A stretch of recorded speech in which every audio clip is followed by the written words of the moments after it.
J'ai écrit et illustré un livre jeunesse. Ça commence comme ça, et 7 mois plus tard, ça finit comme ça. Qu'est-ce qui s'est passé entre-temps ? Je me suis dit que ce serait intéressant de documenter tout le processus de création. 2 jours après avoir reçu ce message, je me suis retrouvée dans les locaux des éditions La Tête Ailleurs à Saint-Denis. J'ai rencontré Luna, l'éditrice, qui est bienveillante et passionnée par ce qu'elle fait. On s'est accordé sur plusieurs choses. Le thème de la ville et de l'écologie, socle de la collection, des décors basés en Seine-Saint-Denis, un livre destiné au traditionnel et en l'occurrence au crayon de couleur, un gros défi, et surtout elle m'a proposé d'écrire le texte, encore un plus gros défi. Une excellente excuse pour passer tous ces week-ends au rayon jeunesse de toutes les librairies que je croisais. Je m'étais jamais spécialement intéressée à l'édition jeunesse, mais en fait c'est absolument génial. Il y a une créativité incroyable dans les dessins et dans les histoires, ça m'a complètement fascinée. Voici quelques livres qui m'ont aidé à réfléchir.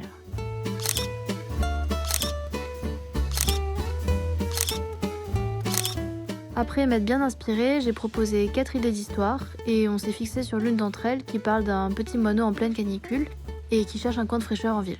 Mais bon, maintenant il faut l'écrire. J'ai un peu procrastiné avant de commencer l'écriture. Je crois que ça me faisait un peu peur parce que j'avais jamais écrit de fiction. Et même si c'est un livre pour enfants de 32 pages, ça reste un exercice intimidant. Mais à un moment, il faut se lancer.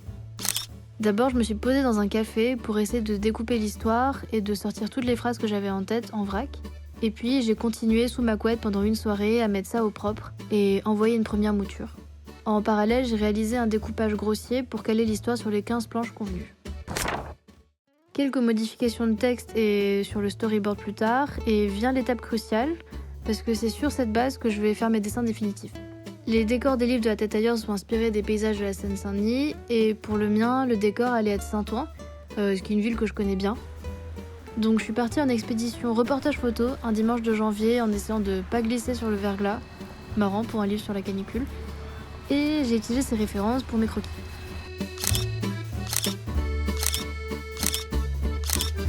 Et c'est assez réjouissant de voir son idée prendre forme.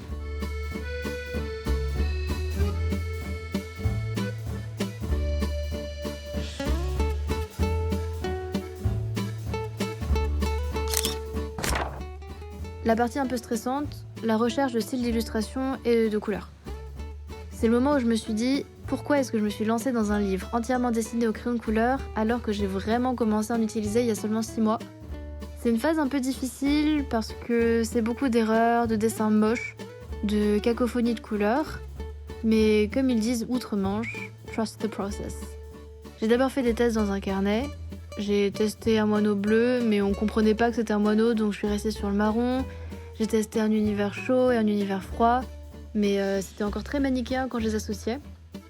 Je me suis perdue dans une gamme de couleurs trop large pour enfin m'y retrouver sur une palette réduite de couleurs complémentaires.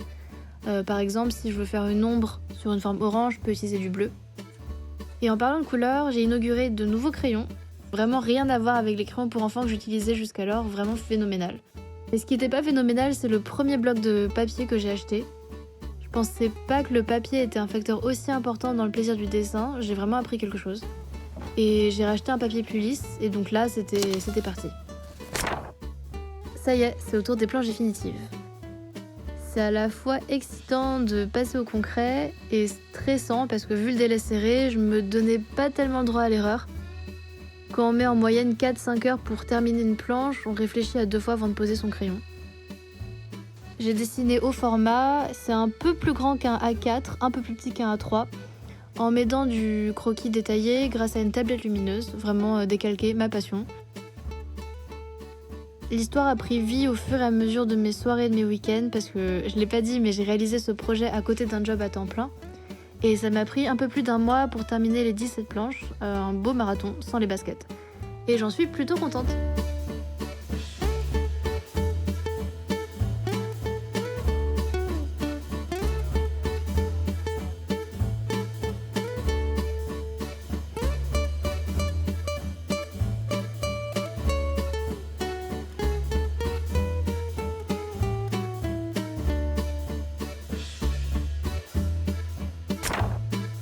Après avoir galéré à trouver un titre, on a exploré toutes les pistes avant de revenir au titre initial, une oasis.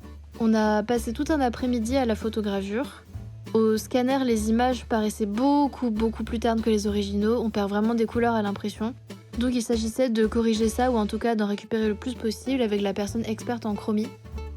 Un rendez-vous matinal chez l'imprimeur pour les dernières corrections couleurs et validation et hop. Au final, c'est un peu un accouchement après 7 mois de travail. Et j'ai hâte que ce mono voyage jusqu'à chez vous.